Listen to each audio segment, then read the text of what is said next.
You think cheap meals mean sacrificing flavor and nutrition? Think again.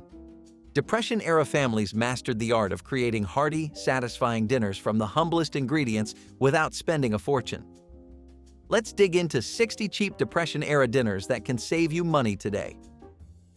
Corn chowder was one of those dependable meals that gave warmth and comfort while keeping costs down. The base was milk or cream, simmered with potatoes, corn, and onions until everything blended into a hearty soup. Families loved it because corn was inexpensive, especially canned corn, and potatoes stretched the dish further. The chowder was sweet, filling, and gentle enough for children to enjoy, yet satisfying for adults after a long day. It could be served with bread, biscuits, or hot water cornbread for a complete meal. For many, corn chowder was a reminder of rural cooking traditions, where nothing went to waste and every crop found its place on the table. It was also an easy meal to prepare in large pots, making it a regular choice for big families or gatherings. While not flashy, it offered comfort and nutrition in equal measure. In the 1950s, corn chowder became a staple of frugal kitchens that valued both thrift and flavor. The Great Depression was no reason to skip gelatin packets, which were pantry staples and culinary alchemy in powdered form. Gelatin was a cook's best friend because of its uncanny ability to turn liquid into solid, allowing it to stretch ingredients farther than anyone thought possible. Why was gelatin so popular during the Depression? First of all, it was cheap and easy to store.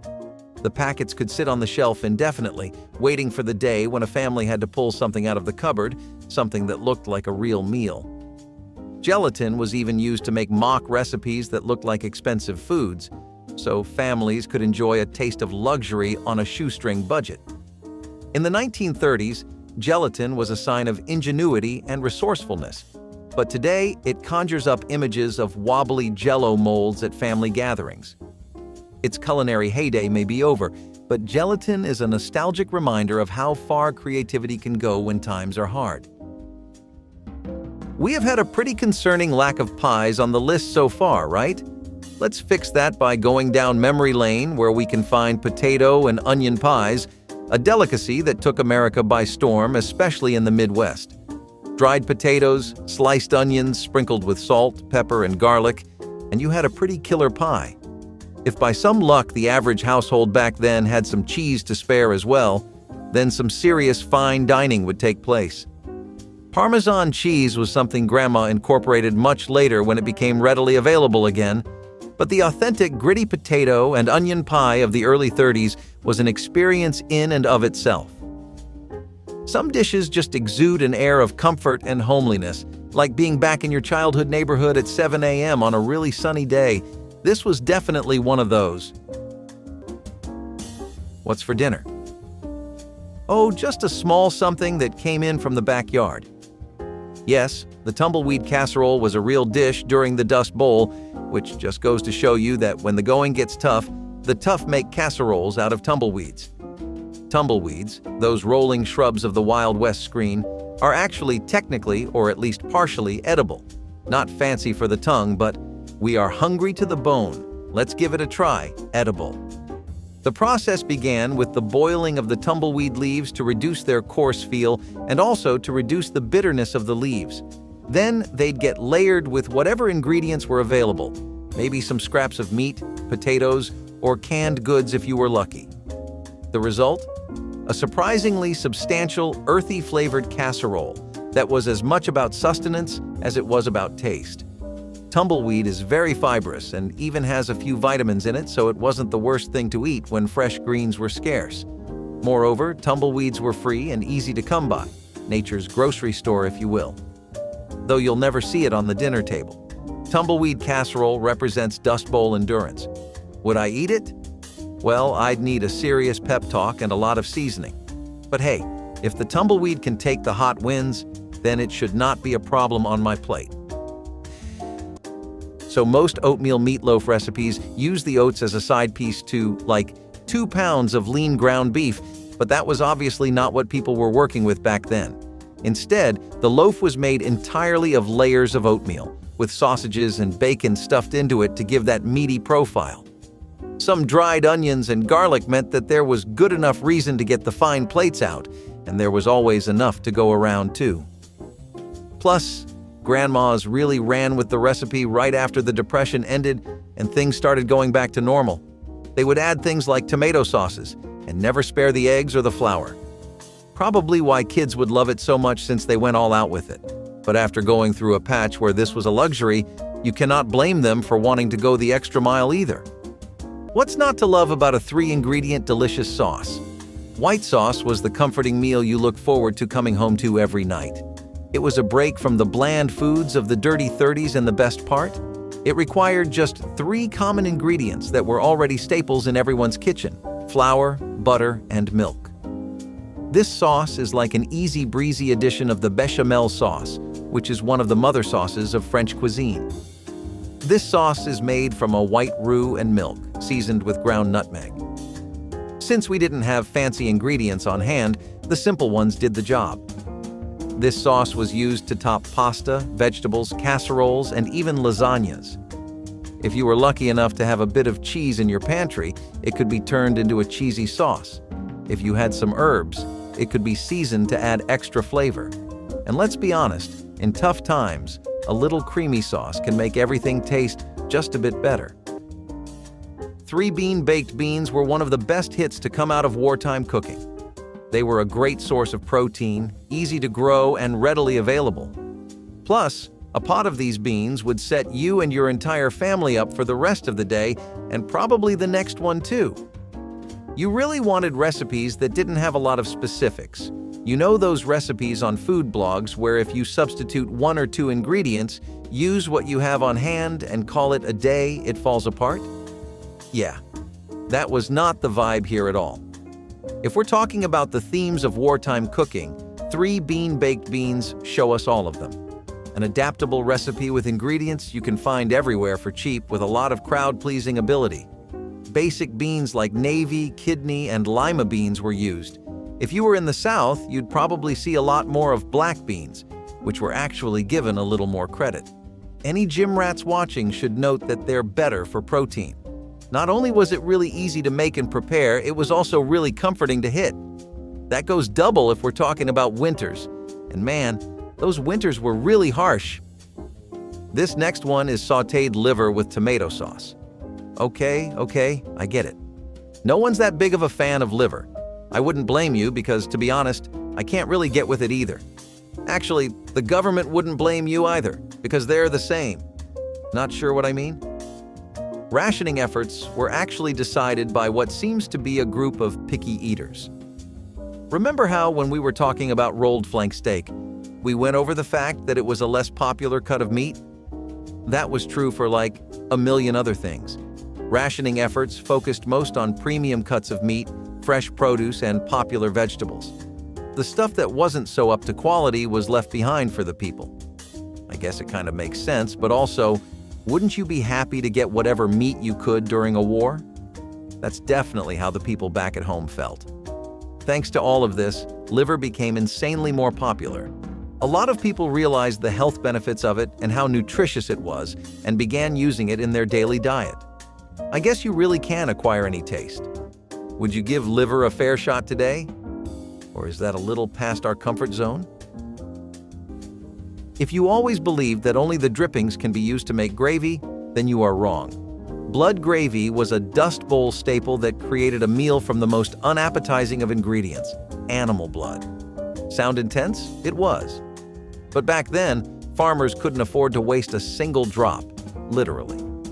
Blood gravy was produced by drawing fresh blood from animals, particularly pigs or cows, and then mixing it with flour, milk, and spices to make it into a thick paste that was served as a relish. Served over biscuits or potatoes, it was rather tasty and rich in nutrients, which came as a complete shock. During a period when people suffered from a lack of iron, blood gravy was, in fact, a sort of multivitamin. This dish was both a product of ingenuity and the expenditure of a considerable amount of effort. Getting the blood was not easy, but the meal was filling. For today's food lovers, it may be hard to swallow, but blood-based recipes are not something new to the culinary world, since there is blood pudding from Sweden and dinuguan from the Philippines. Would you try it? Seriously, I can take it if it's presented on a fluffy biscuit, and if it's well seasoned, I might be willing to try it. Dust Bowl cooks were masters of turning nothing into something, and blood gravy is a perfect example of that adage. So it was a lot easier to make one-pot meals than it was to make a starter, a main course, and something on the side for dessert. I don't mean easier as in it took less labor and effort. I mean it was a lot easier on your wallet. Why do you think casseroles were as popular as they got during the 50s and 60s? One-pot meals are a world of convenience, and you can make a meal that feeds the entire family for the whole day with minimal amounts of ingredients. Plus, if you're looking for good recipes to start with, then there's a treasure trove waiting for you in the past decades in our channel. Pickling was a common practice during the Dust Bowl, and when you're not sure whether you'll wake up to a fresh harvest of fruits, preserving them is the way to go. And what's a better way of preserving fruits than pickling them? I mean, you could dehydrate nature's sweets, but picking is a whole lot tastier. Pickling involves soaking fruits in a mixture of vinegar, salt, and spices. Fruits like apples, peaches, and even cherries were pickled with sugar and vinegar to create a sweet and tangy treat that could last throughout the year.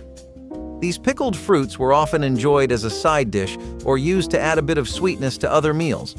It's crazy to think that pickled fruits were one of the only sweet treats available during the Dust Bowl era. Remember when I said cornmeal was dirt cheap during the Dust Bowl era?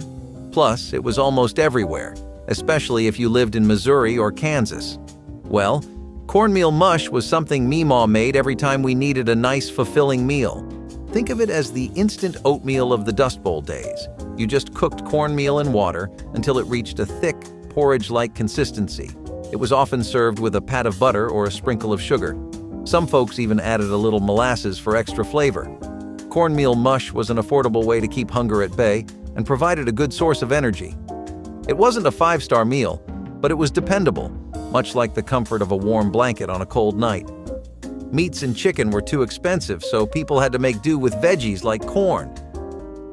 Rolled flank steak was a much less expensive cut of beef.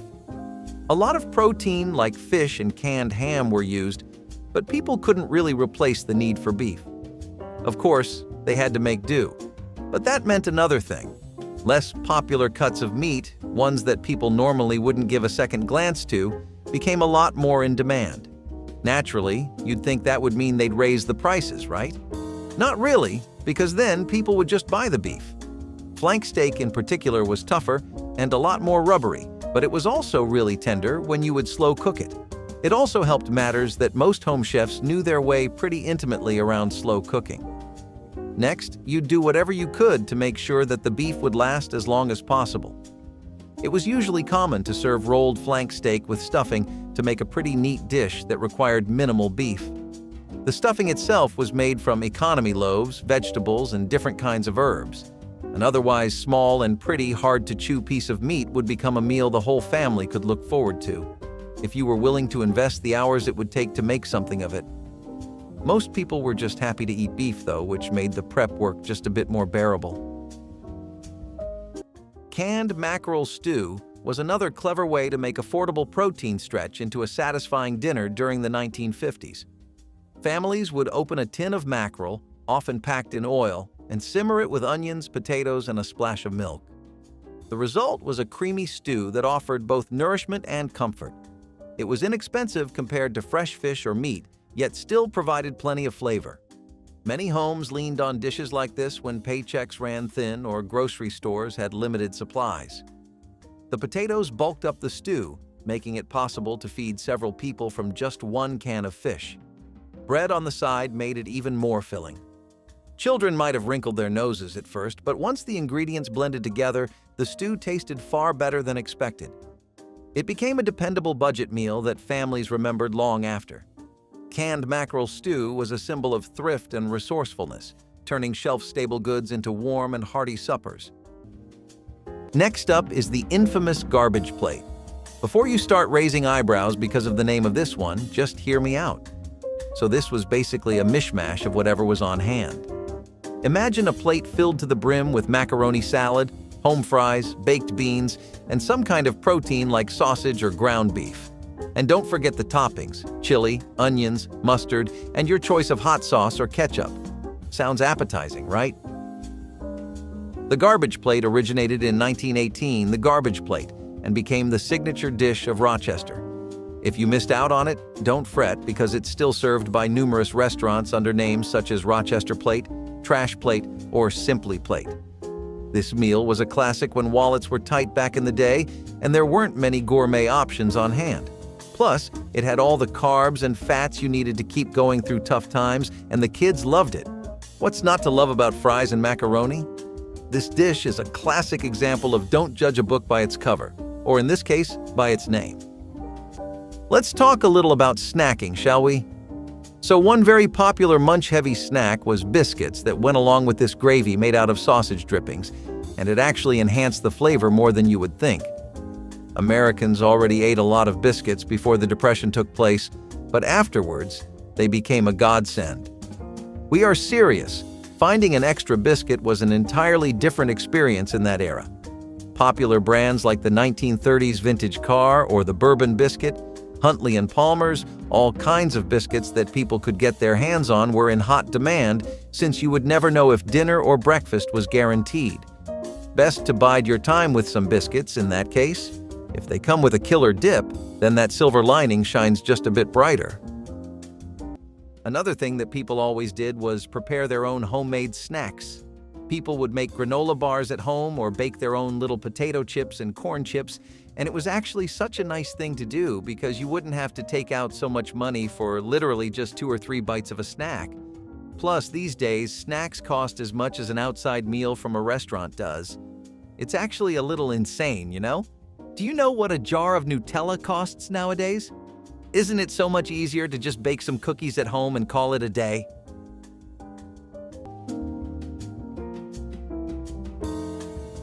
When the chips are down, you have to work with what you have left in the kitchen or pantry.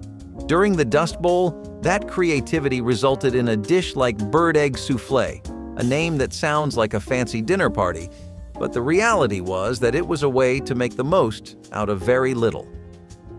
Bird eggs were one of the few sources of protein after the agricultural collapse that is depicted in the novel. The name soufflé may give one an idea that it is some light, airy French delicacy. This was not the case with the dish. The bird eggs, probably quail, chicken, or any other small bird eggs, were beaten and then cooked with whatever was available like cornmeal or flour to make it more filling. It was not about making it perfect, it was about making it edible. The soufflé was then baked, and you had a fluffy though rather plain meal to get you through the day. Eggs, being rich in protein, were a vital resource during the Dust Bowl. They could be prepared in different ways, scrambled, baked, or fried. Thus, a bird egg soufflé may not be a 5-star meal, but it could certainly give one the strength to go through a tough day on the farm. Would I eat it? Heck, yes. Who does not like a dish that involves eggs and ingenuity? Even if it is not a sophisticated soufflé that can be ordered in a French restaurant. Let's not forget all the times a well-made bacon and onion sandwich made the difference between an exhausting, bland day and one with a warm and welcome surprise. Most people would be real cautious with their bacon, as the days of simply frying up a few strips and eating them as is were gone. You had to make each cut of meat count, especially bacon. While it was still attainable on average, its new prices were not doing anybody any favors. So people would dice up some onions, sauté them until they were that perfect golden brown, and make the bread themselves. Sometimes out of stuff like sawdust when dough would not be available, and there you had it, a perfectly vitalizing sandwich ready to put the spirit back into your tired body. Grandmas had this perfected down to a science, as they seemed to have developed a natural intuition for how much bacon, salt, and onions a good sandwich needed. Speaking of food combinations, this next one will definitely blow your mind. Have you ever thought of combining beef with gelatin? If not, this is your sign to twist things up a bit and try this one out. There's a reason why this one was the talk of the town during the Dirty 30s. The gelatin was used to thicken soups and stews, while the beef added a hint of protein. Now, since the supply was always limited, don't expect a whole beef steak in your bowl. Just a few chopped up bits and pieces of meat and every few bites was all you got. This meal was designed to be full, and it was left bland for the most part. However, some people in the South decided to spice things up a bit by remixing the recipe according to their likes. One such recipe included canned corned beef, canned peas, gelatin, lemon juice, and vinegar. We wouldn't consider pairing these ingredients today, but it was a lifesaver for those who had to make it through the hard times. Potato cakes were pretty much the go-to option for almost everyone during the war period. You have to keep in mind that the country was still juggling the effects of the Great Depression too. Both of them in tandem really made it hard for people to get much else. As good as potatoes can be, especially when you serve them up in cake form, it can get a little stale. When you eat it as much as they did, it gets pretty hard to be excited for it. One way to really spice them up was to pair your potato cakes with fried onions. Sounds simple, but that's pretty much what sums up wartime cooking. Simple, efficient little tricks that make a world of difference. Potatoes were already a wartime staple. They were the easiest crop to grow around, and both rural farmers and government bigwigs took notice of that. This was a simple and amazing way to get some easy comfort and keep bellies full. Also, another thing that made these really easy was how much people traded potatoes and onions. It was really common to barter with vegetables. That meant that the recipe got around. It was in community cookbooks too, so there was no shortage of positive PR for it. I guess you could say it's pretty deserved, wouldn't you say? What's for dinner? Oh, just a small something that came in from the backyard. Yes, the tumbleweed casserole was a real dish during the Dust Bowl, which just goes to show you that when the going gets tough, the tough make casseroles out of tumbleweeds. Tumbleweeds, those rolling shrubs of the Wild West screen, are actually technically, or at least partially, edible. Not fancy for the tongue, but we are hungry to the bone. Let's give it a try, edible. The process began with the boiling of the tumbleweed leaves to reduce their coarse feel and also to reduce the bitterness of the leaves. Then they'd get layered with whatever ingredients were available, maybe some scraps of meat, potatoes, or canned goods if you were lucky. The result? A surprisingly substantial, earthy-flavored casserole that was as much about sustenance as it was about taste. Tumbleweed is very fibrous and even has a few vitamins in it, so it wasn't the worst thing to eat when fresh greens were scarce. Moreover, tumbleweeds were free and easy to come by, nature's grocery store if you will. Though you'll never see it on the dinner table. Tumbleweed casserole represents Dust Bowl endurance. Would I eat it? Well, I'd need a serious pep talk and a lot of seasoning. But hey, if the tumbleweed can take the hot winds, then it should not be a problem on my plate.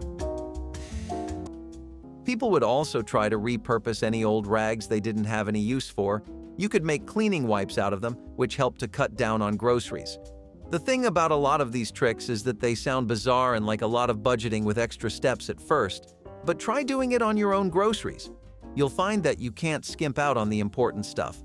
What tricks like this do is they create more money for that stuff and make sure that the little bit you do have left over actually gets a chance to accumulate and pile up. Plus, they're just wipes, they do the job well enough. Egg drop soup sounds a little fancier than it is, but have you never had a simple dish that knocked the socks off of you? Just a 2 or 3 ingredient show that really hit home, ticked every box, and left you with a smile? Egg drop soup was a lot like that. It was just diced potatoes and onions, which might get you thinking of the pie we just went over, but this is more like a broth. If chicken broth was there, then of course that was the foundation, but water worked too. Once the potatoes started cooking, you would drizzle some scrambled eggs before adding whole ones. It might look lumpy and score a little less for presentation, but it deserves a solid A+ just for the taste alone, especially if you would pair it with some leftover bread. During the Great Depression, walnuts and pecans weren't just a tasty snack, they were a prized resource for cash-strapped families. These nuts could be harvested, stored, and used to jazz up otherwise plain meals if you had access to a tree or a generous neighbor. Cracking nuts was labor-intensive, but the payoff was worth it. A rich, fatty ingredient that gave texture and flavor to bread and cookies, stuffing, and casseroles. In the South, pecans were a common sight, falling straight from the trees and into resourceful hands for those lucky enough to live there. The shells of walnuts were tougher, but the reward was similar. Nuts were also very nutritious, with healthy fats, protein, and vitamins that were hard to find in other foods. and they stored well and could even be bartered or sold when money was tight.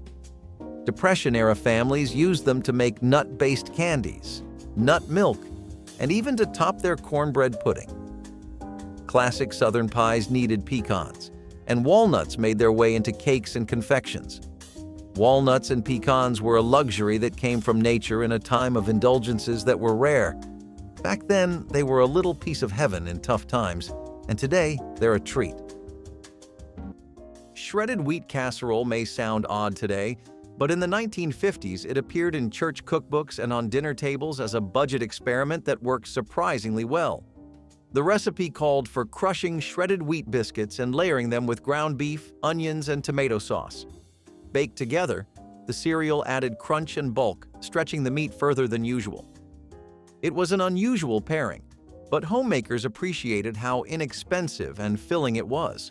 For families with boxes of shredded wheat that no one wanted to eat for breakfast, it was a clever solution to avoid waste. Children might have been skeptical at first, but the familiar flavors of beef and tomato usually won them over. The casserole could feed a crowd at church suppers, making it a popular recipe to share among communities. While it never became a mainstream classic, it symbolized the creativity of 1950s kitchens. Shredded wheat casserole proved that even unlikely ingredients could create a surprisingly delicious dinner. Hoover's stew got its name from President Hoover, who was blamed for the economic hardship of the 30s. It was a hodgepodge of whatever ingredients you had on hand, thrown together in a pot and cooked until it was tender. It might have included meat, potatoes, carrots, and other vegetables, and was a way to use up leftovers. The hot dogs provided protein, the canned vegetables added some much-needed nutrients, and the pasta helped to bulk up the dish. Hoover's stew came about during the Great Depression in the early 1930s. Folks had to pinch a penny so hard they'd make Lincoln cry, as they used to say. This stew is a tasty way to stretch a dollar to feed more people or to make a meal with enough leftovers to take care of the next day's meals. Split pea soup was always something that we enjoyed greatly, mostly thanks to our European neighbors in the States. They didn't become a nationwide sensation until the Depression and World War II hit, though. That entire period actually saw an insane spike in the general perception of beans, peas, and lentils. Basically, anything that was vaguely similar to that was suddenly God's greatest gift to Earth. This doesn't just have to do with the times being hard and there being a massive war going on either. It has to do, again, with some age-old state-backed peer pressure. A lot of people were lost in the face of rations and surpluses that just didn't make the cut or last very long. The tensions with the government were extraordinarily high, especially with a lot of people just being tired of the war effort. The government of the United States of America decided to encourage people to cultivate some new hobbies in these trying times. One of those happens to be foraging, and it was just as convenient as it sounds. Free food that you can gather right from nature itself, that no one has to pay for? You can definitely see why something like that went mainstream. Now, if you think baking a cake without eggs, milk, or butter sounds impossible, think again. During the Dust Bowl, people got creative with their baking. This egg-free, milk-free, and butter-free cake was made with simple ingredients like flour, sugar, and vegetable oil. It was impossible to live without cake even in times of desperation, so people decided to make do without the fancy ingredients. Now, I know eggs, milk, and butter don't sound fancy to us, but these ingredients were a luxury to find during the Dust Bowl days, and even if you did find some, it was never enough to whip up a whole cake. The cake might not have been as rich as its traditional counterparts, but it was a sweet treat that offered a bit of comfort during difficult times. Yes, you heard it here first, Skunk Stew. Even when the Dust Bowl left dinner plates empty, people were not the only ones who could not escape being eaten, not even skunks. Now, before you start gagging, let me explain. Skunks were not the preferred source of protein, but when the resources were scarce, the farmers made do with whatever they could hunt down. Cooking skunk stew was not for the faint-hearted. First, you had to, de-skunk the skunk. It was mandatory to have the scent glands removed unless one wanted the house cleared faster than a tornado. After washing, it was cooked with what vegetables and spices were available. The result? A rather soft and gamey meal that was palatable though, but not one that would make me eagerly look forward to the next meal. Skunks may sound like the butt of some jokes, but these animals were a good source of protein food when all else was scarce. And can you imagine? A skunk was not as smelly as other wild games like raccoon or possum. Talk about a backhanded compliment. While skunk stew appears to be the epitome of the challenge-accepted food that is popular today for the survivors of the Dust Bowl, it was a symbol of survival. They made desperation into dinner. As they say, where there is life, there is a chance to live, and sometimes to live, you have to eat the wild, literally. It's not just cloth napkins and towels. Cloth nappies help a lot too. They're a lot better for saving than disposable ones, and they actually do work just as well. Is that really what you want to be spending extra on? Extra expensive diapers?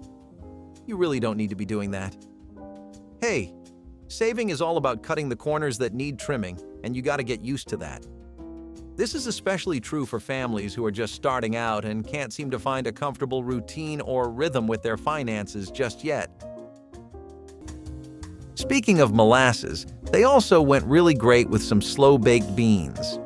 Molasses have a knack for adding a lot of deep flavor to a dish, and the fact that these were usually left overnight to absorb all of it made for probably the best baked beans people could get in those times. It was especially popular as a summertime meal. Baked beans were not too hard to get, not the tinned versions because those were still pricey. Once you had some, you would just leave them in water to soften, and then the beans would be baked for 8 hours straight overnight. Making it was a whole day, literally. But once you were done with the prep work, it was all just a waiting game, and this was one time where being patient really paid off. During the Great Depression, corn syrup wasn't just a sweetener, it was liquid gold. It was cheap, endlessly versatile, a pantry staple that helped stretch sugar supplies and satisfy sweet cravings when dessert options were slim. Corn syrup was a baking ingredient, but it was also a problem-solving ingredient. It sweetened oatmeal, preserved fruits, replaced expensive honey or maple syrup, and even found its way into homemade candies and frostings. Corn syrup was the next best thing for families with a sweet tooth but no budget to indulge. One of its hidden talents? It also acts as a secret weapon in making food last longer. Jams and jellies were often made with corn syrup to keep them fresh for months. It also ended up in Depression-era classics like pecan pie or molasses cookies, where it gave simple ingredients a rich, gooey texture that made them seem decadent. Modern critics might snicker at corn syrup's nutritional downsides, but during the Depression, no one cared. It was cheap, it was plentiful, and it kept families fed. It was a small but meaningful taste of happiness for kids lucky enough to get a corn syrup-laced treat. Potato and egg pie was a meatless dinner that still managed to keep families full during the 1950s. It began with mashed potatoes, often made from leftovers, mixed with eggs and a little milk to create a smooth base. The mixture was then poured into a baking dish and baked until golden on top and set in the middle. Herbs or onions might be added for extra flavor, but even plain it was hearty and satisfying. For households struggling to stretch ingredients, this pie offered a filling solution without the need for costly meat. It was soft, rich, and easy to prepare, making it a favorite for busy weeknights. Children rarely complained since the flavor was mild and familiar. Families appreciated that it could be served hot or cold and still tasted good. In many kitchens, potato and egg pie became a dependable standby that symbolized how simple ingredients could come together to create something comforting. It was humble food, but it carried dignity to every table. Another big thing that people would always do? Repurposing furniture. Seriously, there was nothing like that. You could give old furniture an entirely new vibe with just a bit of paint here and there, some polish, a good dusting, and some fabric. People during the Depression went into their creative hobbies as much as they could, like sewing, crocheting, woodwork, carpentry, and stuff like that. It meant that they learned their way around the rusty and dusty furniture that they were so used to seeing in their homes and knew how to put some life back into it. Instead of going to IKEA and wasting yet another quarter of your paycheck on goods you don't need, you could just do this. Scrapple is pretty common in Pennsylvania even today, but it started in the 1930s as a mush of pork trimmings with cornmeal or buckwheat and some minimal spices. Since people had limited options for their culinary ventures, most scrapple were not as tasty as they could have been. That does not mean it lacked a kick, though, as most people found that even for trimmings, it worked pretty amazingly overall. People would regularly make it a habit to ask their butcher to save any scraps that were left over or unused because they had some scrapple in mind for today's menu. Especially in the Mid-Atlantic in places like Virginia, Delaware, Washington, and South Jersey. People would use offal too and make a broth out of the bones, though in the end any bones and fat were taken out of the dish. Carrot marmalade came to the rescue when gelatin and popcorn weren't doing much for the taste buds. Now, marmalade usually involves citrus fruits, but during the Dust Bowl, folks had to get creative. This was a pairing that ensured nothing went to waste in the kitchen, including carrots that had slightly gone bad. This wasn't just a treat, but it was a way to preserve the sweetness in fresh fruits and vegetables because fresh produce was hard to come by. This marmalade was made by boiling carrots with sugar and a bit of lemon juice, creating a spread that could be used on bread or biscuits. Plus, carrots are packed with nutrition. Carrots are packed with antioxidants like beta-carotene and lutein. These compounds have protective effects against oxidative stress and inflammation. Scrambled eggs had a massive makeover during the World War.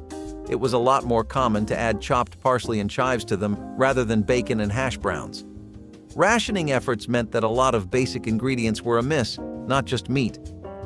While people were fighting over scraps of bacon, the sudden egg shortage really took them by surprise. Eggs were a pretty common breakfast, which I think is true of anywhere in the world. They were also a wonderful source of protein, so I'm sure you can figure out why the government wanted all the eggs to themselves. Dried, powdered eggs supplemented with water were used instead. You'd use the water and whisk them until they'd reach something that still resembled the texture of a fresh egg. Then, if you could afford to, you'd use some powdered milk to further make it resemble your typical plate of scrambled eggs.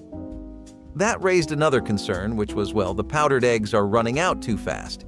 The solution people came up with at that point was to use fillers like vegetables, the parsley and chives, to fatten the egg up a bit. Make it a bit more substantial, you know? I have to say, I think they did a pretty clean job with it. No, this isn't a prank. There really was a dessert called sawdust pie, and people really did make it during the Dust Bowl. And yes, sawdust was used. Okay, not the sawdust in the literal sense, but the breadcrumbs or other leftovers that created the dry and crumbly feel of the pie. It was made sweeter, flavored with spices, and baked into a product that looked like a dessert. The main ingredient was frugality. Staple ingredients such as flour and sugar were rationed, and therefore cooks had to make do with available ingredients. Breadcrumbs, crushed crackers, or even ground nuts, if one had been fancy, became the base for this pie.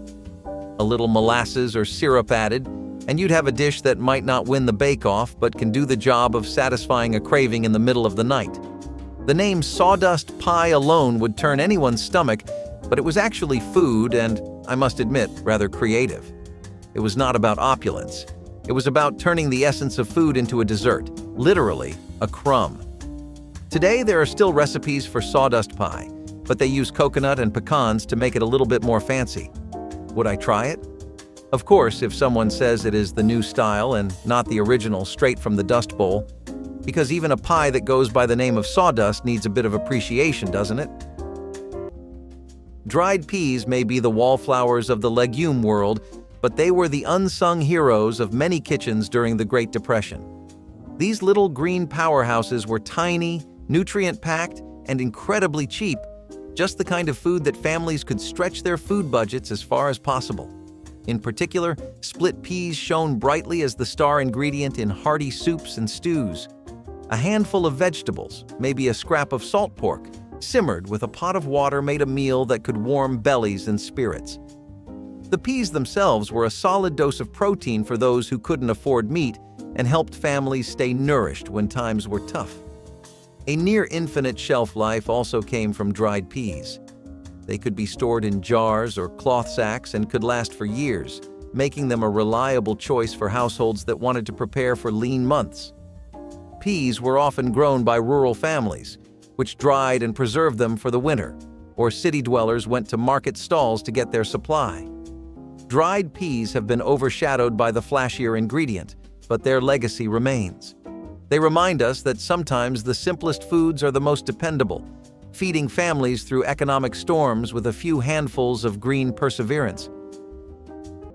Corn oysters were a creative invention that gave families a chance to enjoy something playful and delicious without spending much.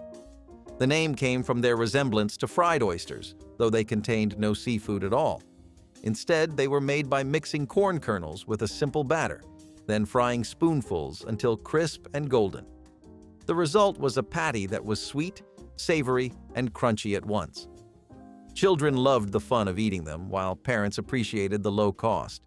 They could be served as a main dish or as a side to soups and stews. Corn was cheap and plentiful, especially canned corn, so this dish fit perfectly into the frugal 1950s kitchen. Though the flavor was entirely its own, the playful name made it feel special at the table. Corn oysters showed how even the most ordinary vegetables could be transformed into something memorable with just a skillet and a few minutes. You know one thing people really did back then? They used public libraries. Granted, this isn't the same today, as there's a big emphasis on logging your reading on online apps and trackers, ebooks and audiobooks and all sorts of other things, but it's still a decent idea to check out your local library for a hot minute. When the cupboard was empty and the garden was dust, you made rag soup. Well, they did not boil actual rags, praise heavens, but because this soup was made from the scraps so lowly that it was like throwing rags into a pot. Rag soup was made from water, a couple of carrots, or any other vegetable that was left rotten and, at most, a piece of meat or a bone if one were to be lucky. It was thin, hardly spiced, and was stretched to go around the whole family. You can consider it as the soup where the idea is more important than the substance. The beauty of rag soup was that it was a very versatile dish. Got a carrot and a potato? In they go. Found a pinch of salt? Jackpot. It was a meal that was prepared in a time of famine and at the same time creativity. And though it was simple, it gave heat and food during the worst conditions. Rag soup is evidence of the fact that Dust Bowl families were able to survive and cook something tasty even out of the scraps. Comfort food in the 1940s could not be discussed without somebody bringing up American slumgullion. This was really hot in the Midwest and the South, mostly by its other name of goulash. The dish has been in recipes and cookbooks since at least 1913, and it would include ground beef simmered in a tomato sauce. It was a dish for nights that you really wanted to make matter, and it was also a great way to keep the nutrition and protein intake up. Think of it as like a kind of casserole, and if you have heard of it before, you should know the 1930s versions were a bit different. These ones involved no pasta or macaroni or cheese. Those would become staples of the dish much later on, and we have grandparents to thank for that too. Now people who had chickens as pets had the luxury of eating hard-boiled eggs for breakfast. Let's be honest, we all love a sunny side-up, but hard-boiled eggs just hit differently. This classic breakfast food got a workout during the Dust Bowl. Eggs were a valuable source of protein and could be stored for a longer time. Eggs, when hard-boiled, had a longer shelf life compared to raw eggs. This made them a practical choice for preservation, as they could be stored and used over time without spoiling quickly. Plus, boiling eggs is easy no matter how challenging the times get. They could be sliced into salads, added to casseroles, or simply enjoyed as a snack. These weren't just a breakfast item. These eggs were also used in dinner meals and were often served with white sauce over rice. Lima bean soup is a little different. See, they wanted to scoop up all the grade A stuff, the easy sources of protein. I mean, you'd be pretty right in thinking that includes beans too, and yeah, lots of soldiers ate canned beans and soups made out of various beans. Luckily for everyone, there was, for once, just once during the war, enough to go around most of the country. Lima beans in particular were really popular throughout the Midwest and the South. Let me talk a little about what wartime cooking did for soups, though. While they were never really hurting for love or attention, you couldn't exactly call a bowl of soup the main attraction. Maybe today, in gourmet dining circles, that kind of thing could fly, but back then, there wasn't enough value for money. That quickly changed once people realized soups are actually a lot better all around when you make them at home. I'm not talking about taste, since that was still something people took time to get used to. I'm talking about utility. A soup can be readjusted so many times. It takes literally nothing but water as a base to make, and it can go around an entire large family. That's the kind of thing you hold on to tight during an economic breakdown, and nothing shows that better than lima bean soup. If you believe that eating insects is a modern, sustainable practice, you are wrong. In the Dust Bowl, crispy fried grasshoppers were not a joke. They were a staple food. During the poor harvests, and when meat was hard to come by, farmers looked to the hordes of grasshoppers feeding on the crops. Talk about revenge dining. Hunting grasshoppers was a family event, and when you had gathered enough grasshoppers in a bucket, then the cooking process started. They were washed, marinated, and then fried to a crisp golden brown. The result? A crunchy snack that contained protein and was not too shabby if one didn't consider what they were consuming. Grasshoppers are in fact a form of superfood as they contain high protein, iron, and good fats. The Dust Bowl families were not consciously trying to innovate, but they were able to feed themselves in a way that many others could not. Also, if you fry anything, it automatically becomes at least 50% tastier, doesn't it? Nowadays, insects are being considered as a source of food, but in the past, crispy grasshoppers were a means of feeding oneself. As nice as flying first class and taking a plane everywhere is, not all of us can be Taylor Swift. It's a lot easier to backpack, Airbnb, and plan a road trip using public transport and trains, bussy, or even ships and ferries instead of air transportation. These flights are only getting more expensive, and don't tell anyone, but I have an awful fear of planes. What if they crash? That's your money and you both waste it. It might take longer, it may not be as nice as flying majestically with the birds up in the air, but think about all the money you're saving that you can spend on your actual vacation later too. This recipe really made a name for itself during the mid-1930s to 40s when people were facing a dire shortage of eggs. Still, if you did not have even some potatoes on hand but still wanted a pancake to cheer your kids up, you would go for eggless pancakes. Some shortening, sugar, milk, and salt were all you needed to make this version of the beloved American dish, plus just some water to bind if you could not find any milk to spare. Lucky were the homes that had lard, as that really made for some fluffy and thick cakes, but complaining was not really something people did during those times. A simple recipe like this let them revisit the taste of pancakes from back when they had fully stocked fridges, after all. During the Great Depression, canned tomatoes were the unsung heroes, adding a splash of color and flavor to a drab dinner table. These little cans of sunshine were lifesavers, turning even the blandest of meals into something you could eat. Canned tomatoes were the Depression-era kitchen's MVP, the versatile ingredient that could be used in soups and stews, sauces and casseroles. Cheap, easy to store, and full of enough acid and flavor to perk up just about anything, including your spirits, they were. There was more to tomatoes than taste. They were nutritional powerhouses. They were high in vitamin C and helped keep scurvy at bay when fresh fruits were unavailable. And, because they had a long shelf life, families could stockpile them without fear of spoilage. Families also canned tomatoes from their gardens to last them through the winter. Rows of gleaming mason jars in a cellar, each holding the promise of a warm, flavorful meal when times got tough, wasn't unusual. Canned tomatoes are still pantry staples today, but we might forget how simple they are. They weren't just a convenience back in the Depression, they were a lifeline. And sometimes the smallest luxuries can be the biggest. Hominy casserole was a hearty dish that reflected the Southwestern influence on 1950s American cooking. Canned hominy was inexpensive, filling, and easy to find, making it a staple for thrifty families. The casserole combined it with cheese, onions, and chilies, then baked it until bubbling hot. The result was creamy, slightly spicy, and satisfying enough to serve as a main course. Families valued it because a few cans of hominy could feed everyone without requiring expensive meat. It was also a dish that encouraged experimentation, with different cheeses or peppers altering the flavor. At community gatherings or church suppers, hominy casserole often appeared as a crowd pleaser since it was easy to make in large pans. Children might not have known exactly what hominy was, but they enjoyed its soft, comforting texture when mixed with cheese.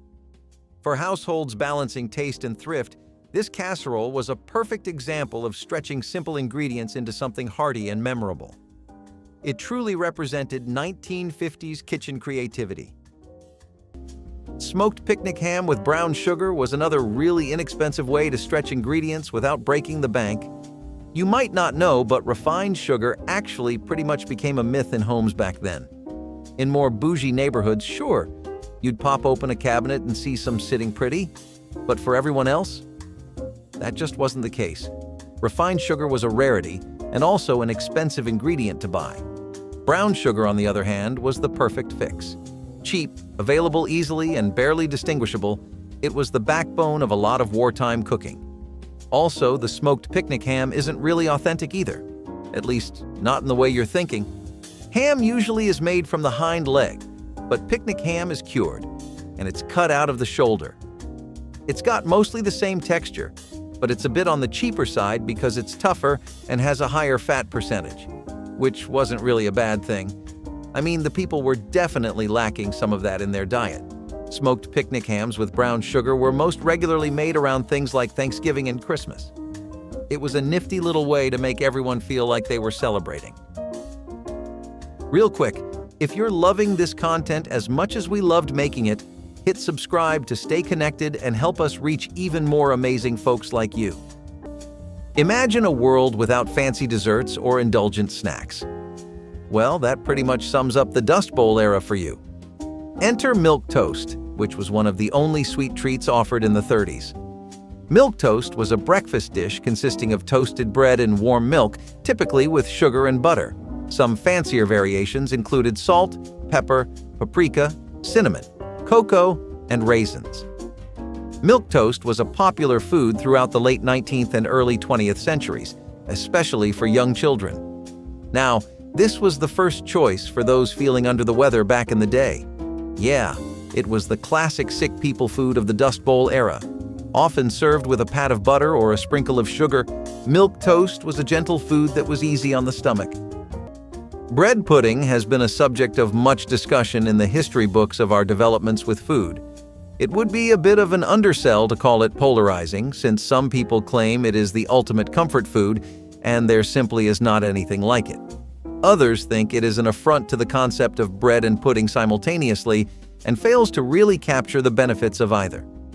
Still, the makeshift recipes from the 1930s were worth trying then and are still worth trying now, as they put bread pudding on the map and helped it stay there.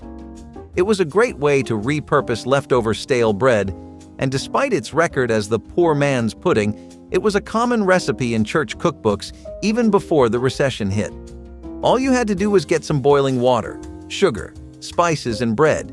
And sure, it was not the most appealing or appetizing lump of dough to eat, but it got you through the day, and in times of extreme scarcity, who could ask for more? You may think of weed as something you don't want in your garden, but during the Dust Bowl, it was the only thing that could keep people alive.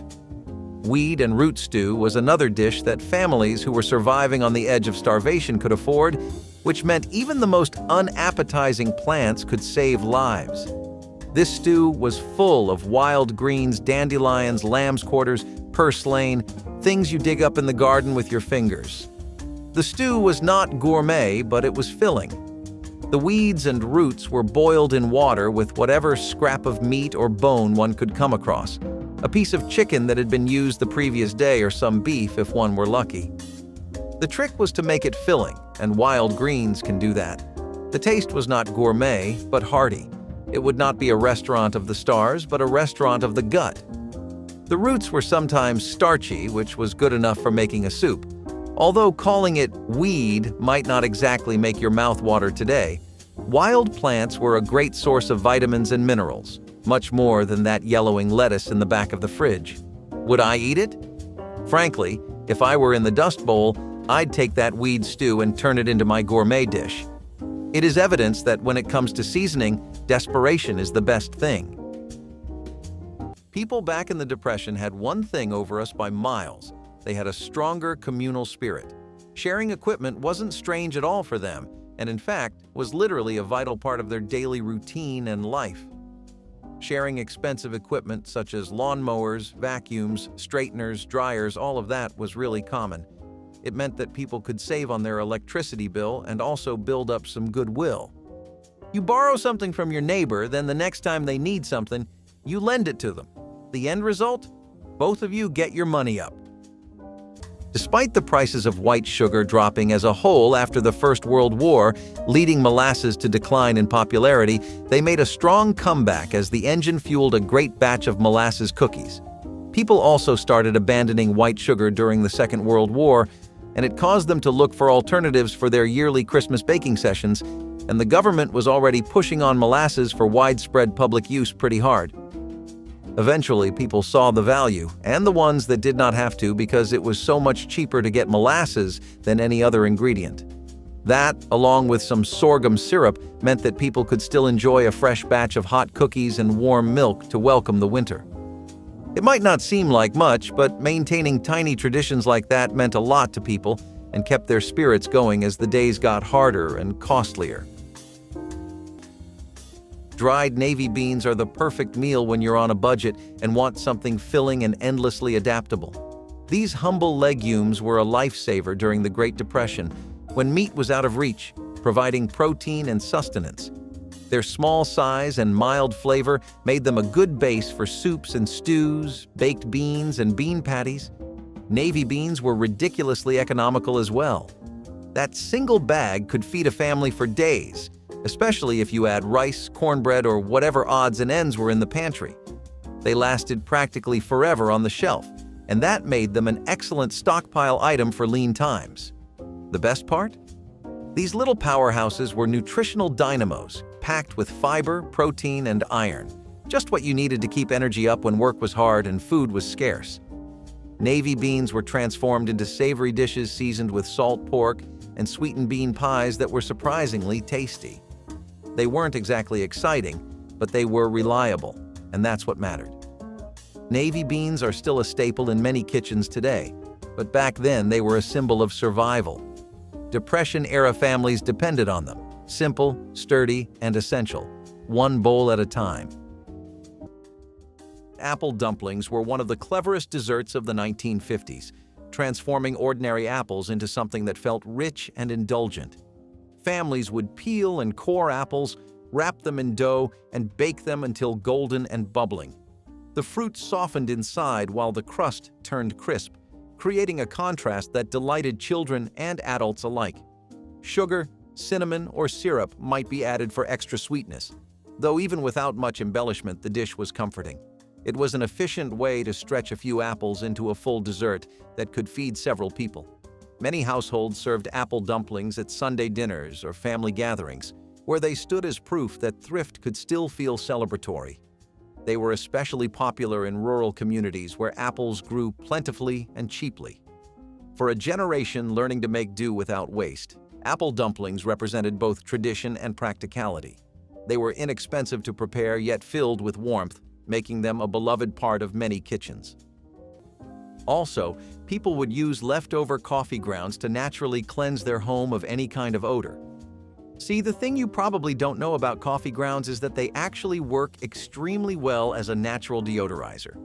While the appeal of having a mix of every scent known to man being available to you at the tap of a phone is pretty neat, it doesn't really help you get your money up. If that's what you're interested in, maybe you could buy the cheap can of air freshener, keep those windows open, and reuse your coffee grounds before you throw them around. By the way, they make great compost too. Don't underestimate the versatility of cotton. It is not only used to produce clothes. When the Dust Bowl hit, farmers learned that they could take cottonseed, no joke, it's a byproduct of cotton cultivation, and make a loaf of something that could be eaten. Cottonseed loaf was the ultimate frugal meal, the idea of turning what was essentially waste into the main course. Cottonseed was poisonous and had to be cooked to remove the poison. Then it was ground and then added to flour, water, and whatever spices and leftovers people had. It's sort of like a meatloaf's distant relative, only there is no meat and, well, there's not a whole lot of taste. The loaf was heavy, tough, and by no means delicious, but it was quite healthy to sustain the people. The idea was not entirely radical. Cottonseed is very high in protein, and since it was already being fed to animals, it was only a short jump to try it out on humans. Spoiler alert, they could, but at the cost of a little pain. When the options are between cottonseed loaf and nothing, then the cottonseed loaf does not look too bad at all. Moreover, it is a good lesson on how people have to exist with what they have, even if what they have is cotton. Cornbread was one of the most popular sources of carbohydrates back in the day. Since there wasn't much food available, this one was a reliable provider of instant energy and kept folks fueled through the toughest days. Cornbread was versatile too. It could be served with just about anything, from a hearty bean soup to a simple stew. It was the kind of bread that could stand up to the most basic of meals and still make them feel a bit more complete. Plus, it was easy to make in large batches, which was a huge plus when feeding a family when pockets were tight. This was a staple during the Dust Bowl because cornmeal was cheap and filling.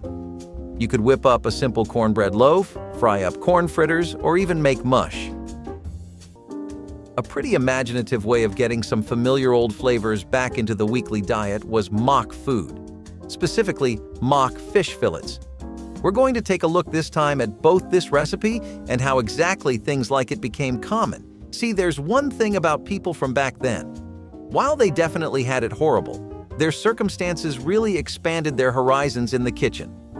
Mock culture was all about mimicking flavors of classic dishes with inexpensive ingredients. Stuff that was easy to get, wouldn't cut too deep into your pockets, and would also last you a good while. Mock fish fillets were actually made out of mashed potatoes.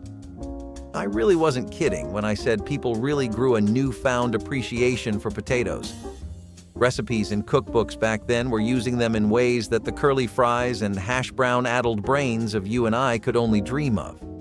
Still, there were times when even potatoes weren't available. In that case, they'd make use of bread.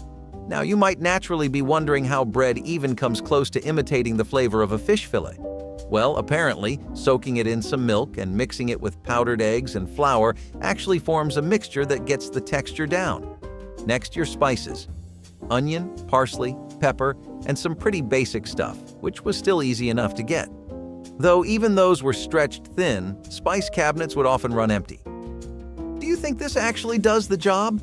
If you try it, share what you thought in the comments below.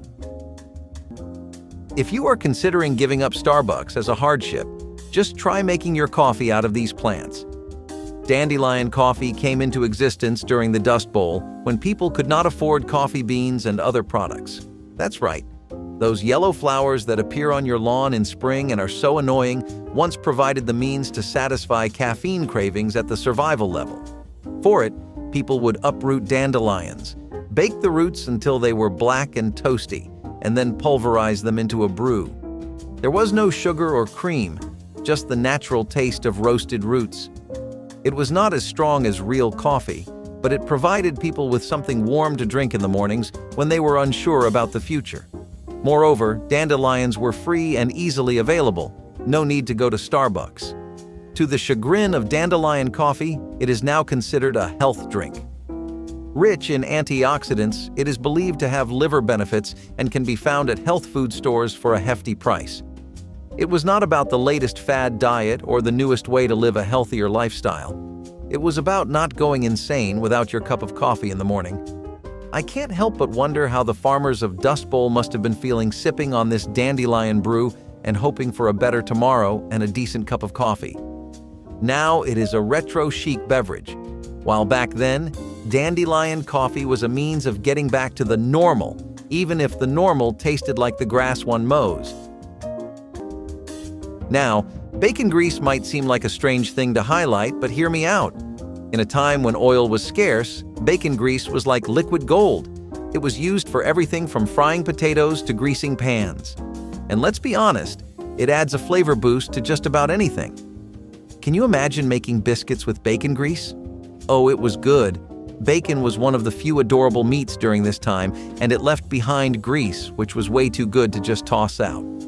Now, I know this bad boy has no nutritional value, but sometimes all you need is a little flavor in your life, and it's fine to have cheat days sometimes, right?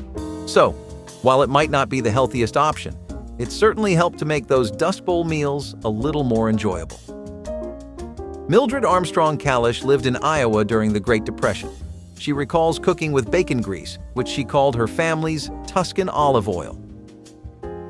So, once again, I really will recommend cutting down on those IKEA trips. As tempting as it is to get a brand new oak table or a mahogany drawer, you don't need it. Furnish your home with some secondhand furniture, and you'll not only be saving money, but you'll also be giving your home a much-needed makeover without breaking the bank. A lot of the used furniture that's up for sale isn't even in poor shape, and if you know your way around refurbishing something or adding a bit of life back into it, then you'll know it's not that hard. Just a bit of work with a wet cloth and some polish can do wonders for any used furniture, and it's like half the price you get at IKEA. Scrapple is pretty common in Pennsylvania even today, but it started in the 1930s as a mush of pork trimmings with cornmeal or buckwheat and some minimal spices. Since people had limited options for their culinary ventures, most scrapple were not as tasty as they could have been. That does not mean it lacked a kick, though, as most people found that even for trimmings, it worked pretty amazingly overall. People would regularly make it a habit to ask their butcher to save any scraps that were left over or unused because they had some scrapple in mind for today's menu. Especially in the Mid-Atlantic in places like Virginia, Delaware, Washington, and South Jersey. People would use offal too and make a broth out of the bones, though in the end any bones and fat were taken out of the dish. For a generation that lived through the Depression, saltine crackers were Depression-era superheroes in disguise as mere squares of humdrum dough. Saltines stretched scarce ingredients further, providing the fill-in-the-gaps when bread, flour, or even meat ran short. Break them into milk for breakfast? Done. Canned goods? Layer them with them for a makeshift casserole? Absolutely. A rare treat. Toast them with cheese? Heaven on a plate. Saltines were cheap, long-lasting, and endlessly useful, so families stockpiled them. Because they were shelf-stable, they stayed fresh for months, a game-changer when grocery trips were out of the question. Saltines were also a change in texture and flavor from food that got monotonous, which was often the case during the Depression. They were neutral, so whatever was on hand could be put on them. Peanut butter, jelly, or leftover gravy. Today, they're often overshadowed by their fancier cracker cousins, but saltines still have a nostalgic charm. In the 1930s, they were more than a snack. They were a survival tool, and sometimes the simplest things were the biggest things. Rice and gravy was one of the simplest yet most satisfying meals found on Southern tables during the 1950s. Families would cook rice until tender, then ladle pan drippings or homemade gravy over the top. It was a way to stretch a tiny bit of meat flavor across an entire dish without using much actual meat. The gravy came from roasted chicken, pork chops, or even fried sausage, and it turned plain rice into something hearty and memorable. Children often asked for second helpings, while adults valued how cheap and quick it was to prepare. Leftovers kept well and could be reheated the next day, making it even more practical. The dish carried strong ties to Southern culture, where rice was a staple and wasting drippings was unheard of. For households balancing tight budgets, rice and gravy represented thrift, comfort, and the ability to feed a family with very little. It was not just food on a plate, but proof that creativity could turn scraps into beloved meals.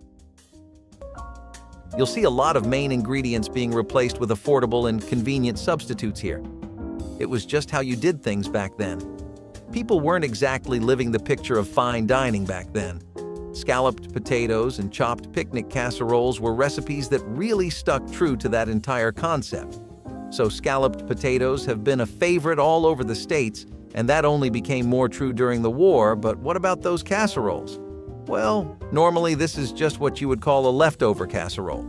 That's literally what it was, since a lot of people just used the recipe as a way to get rid of leftovers, which is also why it didn't see a lot of use back when things were okay. Skip to the 40s, though, and you'll see nothing but praise for this dish. The concept here is a dish that's ready to eat right out of the fridge. Stale bread, crackers, canned meats like Spam, bits of sausages, and anything that could count as leftovers worked. Sometimes neither the scalloped potatoes nor the casserole was substantial enough on its own to fill a family. Put two and two together, and you have the closest thing to a picnic that you could get back then. Turnip greens were a common green leafy vegetable during the Dust Bowl, when other greens like spinach and lettuce were a rare sight. I guess you can say crops had seen better days, so turnips were cooked down with a little bit of bacon or salt pork for flavor. During the Dust Bowl, these crunchy snacks took on a whole new role. Yes, they paired popcorn with milk back then, and it became the combo of our dreams. They were often cooked down with a bit of bacon grease or other fat to add flavor and make them more palatable.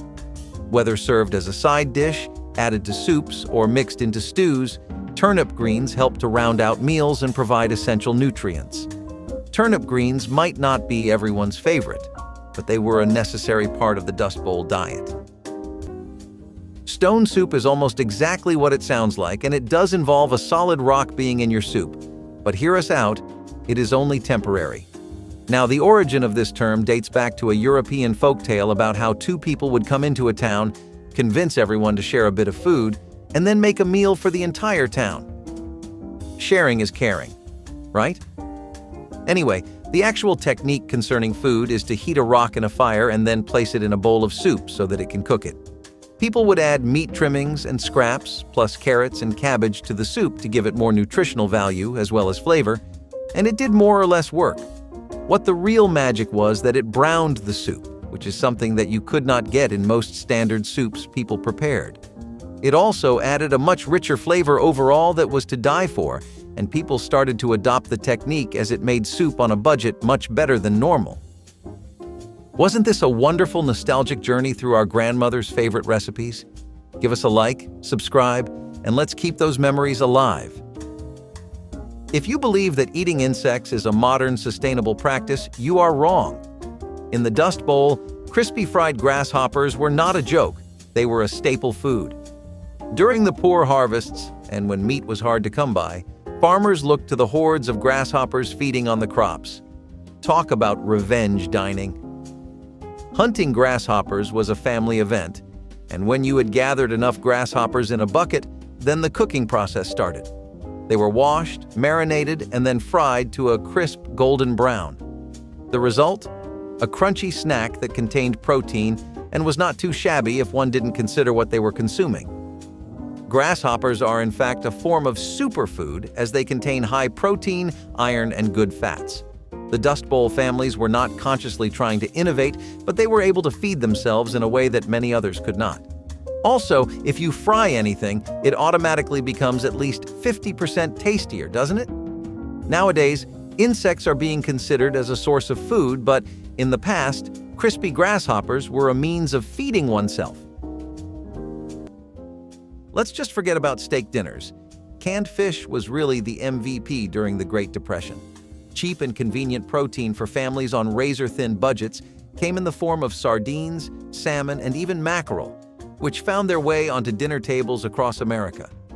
The ultimate grab-and-go meal was sardines packed in oil or water, straight from the can, smashed onto bread, or spread with a little mayo and a lot of hope they could be eaten. Canned salmon was a heartier option for casseroles, patties, and soups, stretching one can to feed an entire family. The salty, slightly fishy flavor wasn't for everyone, but when you were hungry, you didn't complain. There were other advantages to canned fish as well. It was shelf-stable, good for months without refrigeration, and small enough to transport. A favorite with travelers, hobos, and relief workers, it was a meal that even the most transient lives could count on. Canned fish is still around today, but it's not what it used to be. But in the 1930s, it was a lifesaver, showing that even the smallest catches could mean the biggest difference when times were tough. Fried bologna with onions was one of those dishes that turned a humble ingredient into something memorable. Bologna was one of the cheapest deli meats you could buy in the 1950s, and families made it stretch by frying it in a skillet. The heat gave it crisp edges, while the addition of sautéed onions brought sweetness and depth.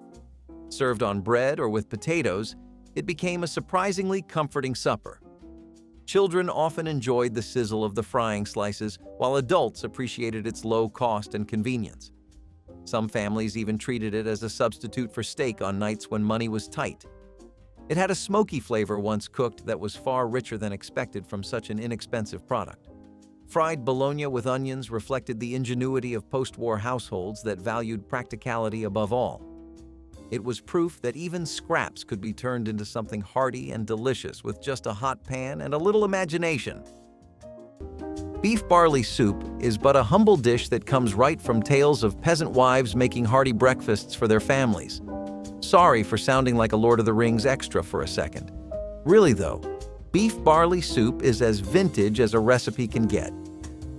Barley itself is one of the most ancient grains we have, not just in the States, but all across the world. Again, the idea of pairing it with beef is something we took from our European buddies that immigrated to Uncle Sam's greener pastures.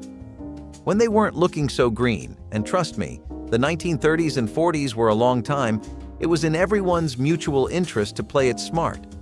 By that I mean there was a lot of inspiration to take from all the different communities around in the States. What is America if not a melting pot of different cultures? Beef barley soup used a lot less meat than the recipe typically calls for, but the substitute of roasted vegetables really brought it all together in a wonderful way. It was now not just a peasant dish for field workers, but something everyone had daily, because it was the best they could get. You might think that boiled animal hooves are something that only a survivalist would eat, and indeed, during the Dust Bowl, they were the only thing keeping some families going. When meat became unaffordable and gelatin packets were a luxury, hooves came in handy, literally and metaphorically. Animal hooves, preferably cow or pig, were used and boiled to make a broth that was as useful and as ugly sounding as it can get in our ears today. The long cooking process tenderized collagen present in hooves and made it into a natural binder for soups, stews, and even sweets. Yes, you heard it correctly, desserts. Gelatin from hooves was the secret behind the wobble in aspics, jellies, and custards. This was not about getting by. It was about getting the most out of each part of the animal. Hooves cooked were a rich source of protein and minerals and were a great food source during the lean periods. And even though they were not the most attractive, they ensured that bellies were filled and bodies were built. Today, such concepts as boiling hooves may cause some people to have goosebumps. However, in those days, it was business as usual. Dust Bowl meals were about subsistence, and at times, subsistence entails getting creative with what is available, or hoof. Remember when I talked about how much communal spirit people had during the 1930s? I wasn't lying. The Great Depression brought the good neighbor out of everybody, and lots of people decided to double down on being the best one they could be. People would cook meals for their entire neighborhood with their neighbors and pool in resources together to make sure that they had enough for the whole block. This was actually so good because it meant if you were running low on supplies, you could negotiate with your neighbors. Work something out. They could substitute something for you. You could help them out with something. Pooling in ingredients like that meant that everyone's families were eating a lot more than they could usually afford to as well, and I think it's something we could bring back. Do you get along with your neighbors well enough to try something like this? And if you have, share your experiences down below. So most oatmeal meatloaf recipes use the oats as a side piece to, like, 2 pounds of lean ground beef, but that was obviously not what people were working with back then. Instead, the loaf was made entirely of layers of oatmeal, with sausages and bacon stuffed into it to give that meaty profile. Some dried onions and garlic meant that there was good enough reason to get the fine plates out, and there was always enough to go around too. Plus, grandmas really ran with the recipe right after the Depression ended and things started going back to normal. They would add things like tomato sauces and never spare the eggs or the flour. Probably why kids would love it so much since they went all out with it. But after going through a patch where this was a luxury, you cannot blame them for wanting to go the extra mile either. The Depression-era workhorse of the pantry was cracked wheat, which turned simple grains into meals that fed body and soul. This unassuming staple was cheap, hearty, and endlessly adaptable, a lifeline for families trying to stretch a dollar. Cracked wheat was boiled into a porridge-like breakfast, used in place of pricier grains in bulk soups, or simply used as a cheap alternative to pricier grains. This coarse, nutty grain wasn't just filling, it was packed with nutrition, providing a steady supply of fiber, protein, and vitamins. It stored beautifully in burlap sacks, ready to rescue meals when other ingredients ran out, and its long shelf life made it ideal for stockpiling. Cracked wheat was baked into bread or stuffed into vegetables to make a hearty dinner. In fact, it was used to stretch ground meat in patties or meatloaves, so a little meat went a long way. Cracked wheat doesn't enjoy the spotlight these days, but it's a staple in many cuisines around the world, and so its staying power is proven. It wasn't a trendy health food back in the 1930s. It was survival on a plate. Cracked wheat, chewy and cracked, tasted of resilience and making do with what you had in every bite. Peanut butter soup was unusual but beloved in certain American homes during the 1950s for its thrift and nutrition. Made by blending peanut butter with milk, broth, or water, it became a creamy and protein-rich meal. Sometimes it was lightly sweetened with sugar or flavored with a pinch of cinnamon, creating a dish both filling and surprising. Families appreciated it because peanut butter was cheap, shelf-stable, and packed with energy. It was an especially common meal in homes with children, since the flavor was familiar and comforting. The soup could be eaten on its own or paired with bread, making it an easy weeknight dinner when supplies were low. Immigrant influences and Southern traditions both contributed to its popularity, showing the flexibility of peanut butter in more than just sandwiches. It was proof that even the simplest pantry staple could become a warm, nourishing meal. Though rare today, peanut butter soup carried the charm of mid-century ingenuity and the determination to make every ingredient count. I'm going to have to go back to talking about how much we've borrowed from our British friends over in the United Kingdom. Bubble and squeak is quintessential British food after all. It was pretty genius too. This shares a theme with the picnic casseroles we just discussed because both were phenomenal ways to repurpose your leftovers. A lot of these dishes were powerhouses made exclusively out of stuff that was either left behind or simply was about to go bad. The earliest mention of bubble and squeak is in the 1700s, and that's just a pretty bare-bones meat and cabbage dish. Over time, it was adapted to the current situation, and meatless versions were made popular.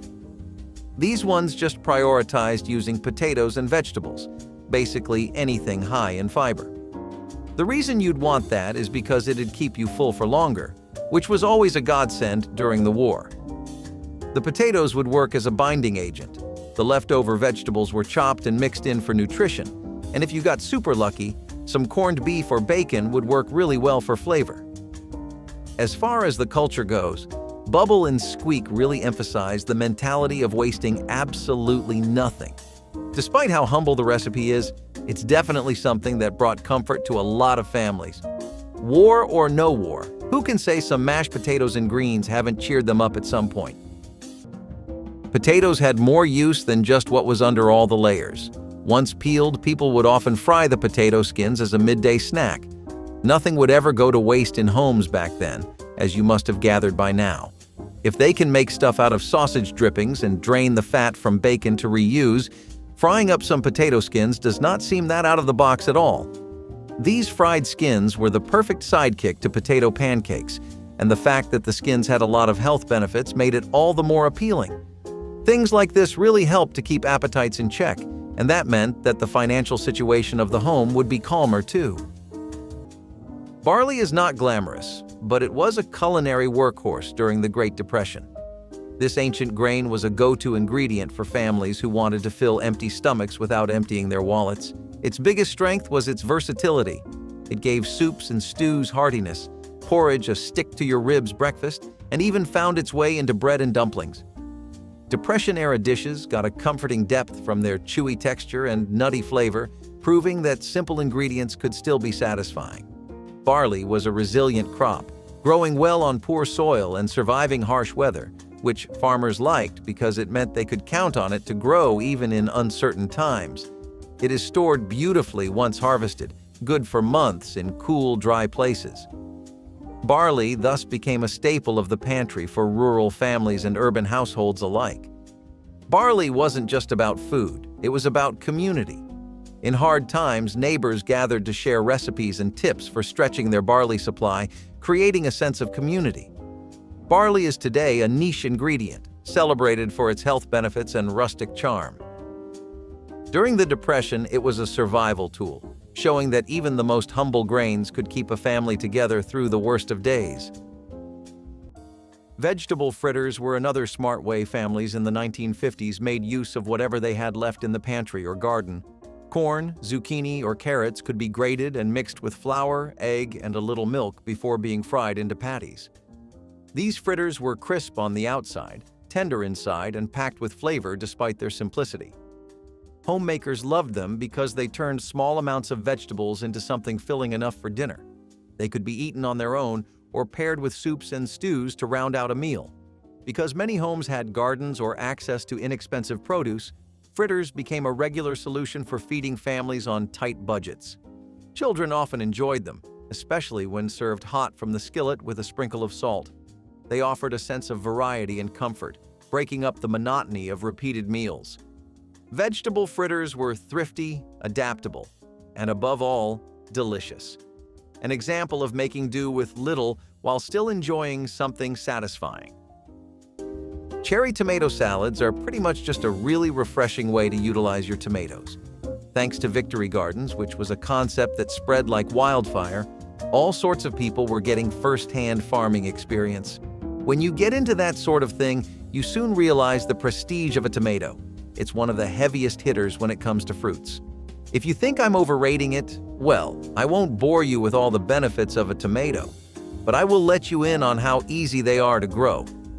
These things can be grown from February to mid-March outdoors or indoors, in the ground or in a pot. This made them perfect for Victory Gardens. But tomatoes on their own aren't something you can do a lot with. That's where cherry tomato salads come in. This was a light-hearted, refreshing salad that really put some energy back into you, and it was pretty needed too. After a long day of working in subpar environments and just constantly being in bad living conditions, people's bodies really needed a good salad to jolt them awake. Plus, it always made for a wonderful breakfast.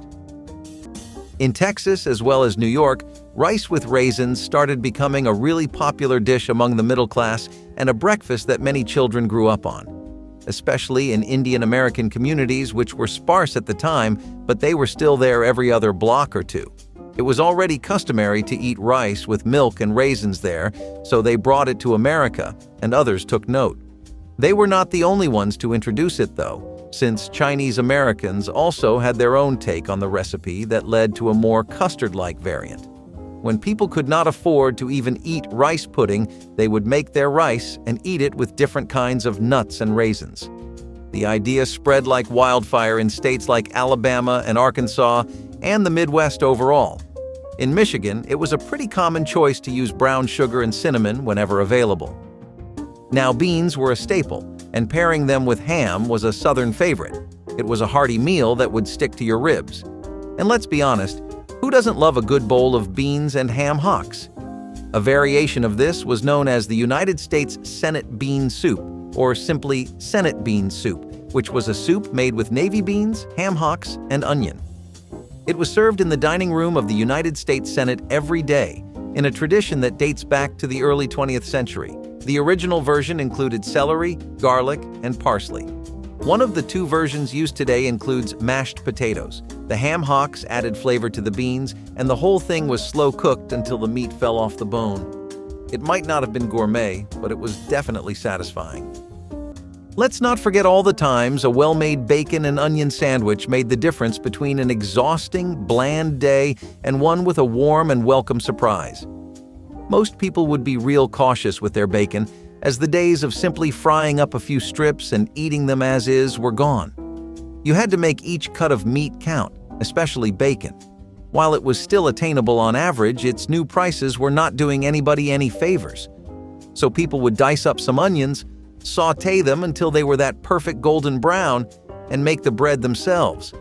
Sometimes out of stuff like sawdust when dough would not be available, and there you had it. A perfectly vitalizing sandwich ready to put the spirit back into your tired body. Grandmas had this perfected down to a science, as they seemed to have developed a natural intuition for how much bacon, salt, and onions a good sandwich needed. The underdog of the Great Depression pantry was turnips, the scrappy little root vegetable that was always at every table. Turnips, with their peppery bite and rock-bottom price, became the saving grace for families who were stretching every penny. Turnips were not just a root to roast, mash, or toss into soups, but a kitchen multitasker. So many families stockpiled turnips during those lean years because they could turn a bare-bones meal into something hearty and comforting with just one turnip. Poor soil was no problem for turnips, which made them a good crop for struggling farmers. In a root cellar, they could last for months without spoiling, making them ideal for winter when other fresh vegetables were long gone. But creative cooks came up with ways to bake them into casseroles, pair them with potatoes to stretch a mash further, or pickle them for a tangy treat. Sweetened turnip puddings, for instance, surprised many with their richness. Even desserts weren't off limits. Turnips aren't a staple of the grocery cart these days, but they've worked their way into farm-to-table menus and rustic recipes. They weren't a trendy choice back then, but they survived in vegetable form. Boston brown bread was a New England classic that carried into the 1950s as a filling and economical dinner addition. Unlike typical bread, it was made from cornmeal, rye flour, and molasses, then steamed instead of baked. The steaming gave it a moist texture and a sweetness that paired perfectly with beans or stews. Molasses was cheaper than refined sugar, making it a logical choice for thrifty households. Families would steam the bread in coffee cans or special tins, which became a fun kitchen ritual in itself. The bread was dense enough to fill bellies, yet its sweet undertone made it appealing to children who might otherwise resist hearty grains. For church suppers or community dinners, Boston brown bread often made an appearance alongside baked beans, representing old traditions carried into modern kitchens. It was a practical recipe with deep roots, offering nourishment and comfort at little cost. Though rarely made today, in its time it was beloved as both everyday food and cultural heritage. Fish soufflé and baked potatoes were a wonderful combination, the kind of thing that just bounces off of the beach of its different parts and sides. The fish soufflé, along with a generous serving of baked potato, wasn't just delicious, it was also extremely nutritious. This was probably one of the recipes that kept up health the most throughout the whole ordeal. You might be wondering how fish was common enough for the recipe to have this kind of weight behind it. It just so happens that if you lived near a coastal city back then, you were definitely in luck, at least compared to the rest of the population. Fishing skyrocketed, not as a hobby this time, but as a necessary skill. Fish were plentiful, and most of all, they were free. They were the main source of nutrition for a lot of places. When people had no use for fish as food, they'd sell it to make some quick money and get whatever necessities they needed. Besides, it was common enough to get things like crab in the waters back then too. Unplugged appliances actually do take up a lot of electricity. It's a bad idea to think that since there's nothing plugged in there, it's not consuming electricity, because it does cause your bill to go up. People during the Depression were extremely effective with their use of power, almost never wasting a single unit of electricity if they could help it. Today, though, we'll literally leave the TV on and come back an hour later to the whole room still running. Who was it running for? Nobody. Someone just forgot to or didn't care to turn anything off. Do you really think we can afford to let expenses like that pile up nowadays? Powdered milk was there to step in when fresh milk wasn't an option. Powdered milk was a marvel of food science, transforming surplus dairy into a shelf-stable product that didn't require refrigeration, a crucial feature for families without electric iceboxes during the Great Depression. Technically, a few scoops of powder whisked into the water made a liquid that resembled milk. The taste was more chalky than creamy, and the fresh stuff had a richer flavor. But powdered milk wasn't about luxury. It was about survival. It was a base for soups, sauces, and baked goods, making it one of the most versatile Depression-era pantry items. Families with children found powdered milk especially important because it meant kids got a steady supply of calcium and protein, even when fresh dairy was not available.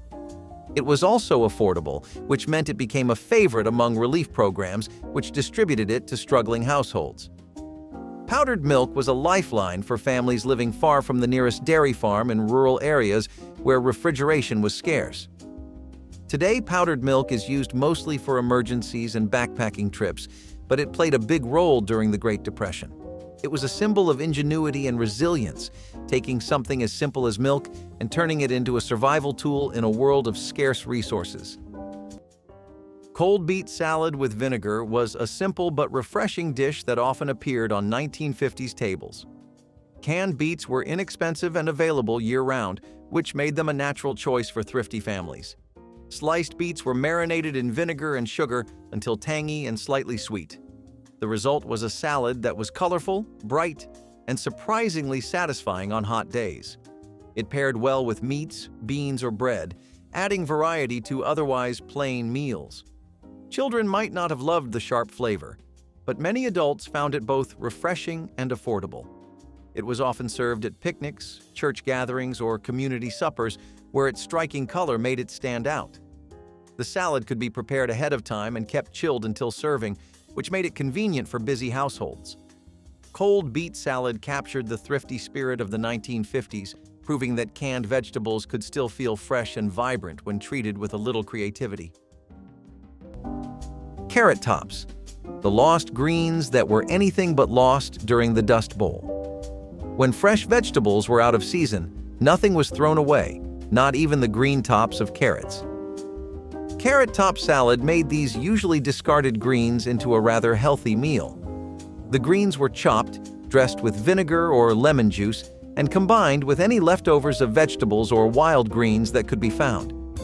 If you were really fancy, you might add some more olive oil or a dash of salt. The result? A sharp, sour dish that was anything but luxurious, but was instead a nutritionist's dream. Carrot tops have a robust, somewhat pungent taste, so they are considered a luxury item in today's terms. However, as they say, when the going gets tough, the tough get eating, and Dust Bowl families were certainly tough. Fun fact, carrot tops are not only edible, but also rich in nutrients such as vitamin K and other vitamins and minerals. I'd like to try this salad, perhaps, if there is enough dressing to offset the bitterness. It is not something I would run for, but I do appreciate the creativity of using leftovers to get food. If there is one thing that the Dust Bowl did, it showed that although survival may not always be pretty, it is always impressive. Egg drop soup sounds a little fancier than it is, but have you never had a simple dish that knocked the socks off of you? Just a 2 or 3 ingredient show that really hit home, ticked every box, and left you with a smile? Egg drop soup was a lot like that. It was just diced potatoes and onions, which might get you thinking of the pie we just went over, but this is more like a broth. If chicken broth was there, then of course that was the foundation, but water worked too. Once the potatoes started cooking, you would drizzle some scrambled eggs before adding whole ones. It might look lumpy and score a little less for presentation, but it deserves a solid A+ just for the taste alone, especially if you would pair it with some leftover bread. Now, I don't know if you've ever thought of eating a dandelion fresh from the fields, but our ancestors have done it all for us. Yeah, dandelion salad was a staple during the Dust Bowl era. Since there were no fancy crops to harvest, dandelions had to do the job, and they did it pretty well. People would harvest the dandelion greens and toss them in a salad. Now, I'm not saying it would win any Michelin stars, but hey, it provided some vitamins and roughage, which is more than you can say about canned tumbleweed leaves. To make dandelion salad, the leaves were washed and mixed with whatever other ingredients were available, things like onions, radishes, and even bits of bacon if you were lucky. Believe it or not, this salad was actually tasty, or at least that's what I've heard. I guess we'll have to try it ourselves to know for sure. Wartime living during World War II really shows you how much people worked with so little. During the war, butter and margarine were rationed pretty extensively too. That basically meant your local diet had a big void where fats should be, and that wasn't good for anyone. You'd need that stuff to cook or bake and just to get on with your week. Dripping was people's easy, one-stop solution to this crisis. When you'd roast meat, you'd get drippings from it. This wasn't just used once, but again and again as many times as possible. Pork or beef fat is another term for dripping, and it's still used in places today. But during the war, every home was working like this. There was such a strong mentality of not letting even a single part of an animal go to waste, and that didn't just include the meat and bones, but also the fat. I guess it's pretty admirable how much the brain can think of when you find yourself in situations like this. It's actually a wonderful idea to share your subscriptions. Not everyone needs their own personal Netflix plan or Spotify subscription, especially now that we don't even have to pay for just Netflix. You have your Hulu, your Amazon Prime, your Disney Plus, HBO Max, and God knows what else. It feels like everything needs a subscription, and honestly, I'd take it a step further and say just start torrenting. But this is about what people from the 1930s would do, and they definitely slash those unnecessary subscriptions. It's delicious, right? Nothing unusual about this one. It was a classic hit. Prunes were a popular choice during the Depression because they were cheap, stored well, and were, well, let's just say, effective. Many prominent figures during the 1930s ate frugally, just as most Americans did during the Great Depression. To promote the support of frugal and thrifty eating, Eleanor Roosevelt served prune pudding at formal White House functions. And that's how prunes became all the rage. The fruit was cooked until soft, mashed up, mixed with water and sugar, and a bit of flour or cornstarch to thicken it up. This dessert might not win any beauty contests, but it was a sweet treat that many families enjoyed. Prunes are not the most, luxurious of items out there. I'm sure you pass by prunes in the grocery store without even glancing at them, but they were a lifesaver for our taste buds back in the day. You know what that calls for? A place for them in your cart next time you go grocery shopping. Okay, this next one sounds like some kind of alien food, but milk. In Texas, as well as New York, rice with raisins started becoming a really popular dish among the middle class and a breakfast that many children grew up on. Especially in Indian American communities, which were sparse at the time, but they were still there every other block or two. It was already customary to eat rice with milk and raisins there, so they brought it to America, and others took note. They were not the only ones to introduce it, though, since Chinese Americans also had their own take on the recipe that led to a more custard-like variant. When people could not afford to even eat rice pudding, they would make their rice and eat it with different kinds of nuts and raisins. The idea spread like wildfire in states like Alabama and Arkansas and the Midwest overall. In Michigan, it was a pretty common choice to use brown sugar and cinnamon whenever available. You heard me talking about patching clothes, and I was for real. You can really just sew up anything. The odd button that's missing, the patch of worn fabric, the holes in the middle you don't want anyone seeing, all fixable problems and fixable for free if you knew what you were doing. Plus, I think it adds a rustic and vintage vibe to some clothes. I know patchwork looks really good on sweaters. What do you think? Can we find some cute and chic ways to reincorporate patching up old clothes back into our lives? We have had a pretty concerning lack of pies on the list so far, right? Let's fix that by going down memory lane where we can find potato and onion pies, a delicacy that took America by storm, especially in the Midwest. Dried potatoes, sliced onions sprinkled with salt, pepper, and garlic, and you had a pretty killer pie. If by some luck the average household back then had some cheese to spare as well, then some serious fine dining would take place. Parmesan cheese was something Grandma incorporated much later when it became readily available again, but the authentic gritty potato and onion pie of the early 30s was an experience in and of itself. Some dishes just exude an air of comfort and homeliness, like being back in your childhood neighborhood at 7 a.m. on a really sunny day. This was definitely one of those. Who doesn't love the aroma of a good homemade casserole? Well, this hearty meal was still winning hearts even during the Dust Bowl days. Now, during the Dust Bowl, casseroles weren't the fancy, cheesy concoctions we know today. They were more like a hodgepodge of whatever was on hand. Leftover vegetables, some mystery meat, maybe some canned beans, all thrown together in a baking dish. Not exactly Instagram-worthy, but it was a way to use up scraps and fill up the dining table. Plus, they were the stars of potlucks and holiday dinners. This was the era of coming up with all different recipes for casseroles and everything from hash brown casseroles to tuna noodle casseroles. These recipes were passed down from generation to generation and made their way to us. Casseroles were the kind of dish that brought people together, not just because they were filling, but because they were often made with love and shared with family and friends. They were a reminder that even in the hardest of times, people found ways to come together and enjoy a meal. So you might be surprised to hear Party Franks on this list. Just because the times were as tough as they were doesn't mean people forgot how to have fun. Party Franks today are pretty much just an appetizer at family gatherings and potlucks, but back then, it was totally different. There was this entire concept of community-based cooking that was pretty much exclusive to that time period.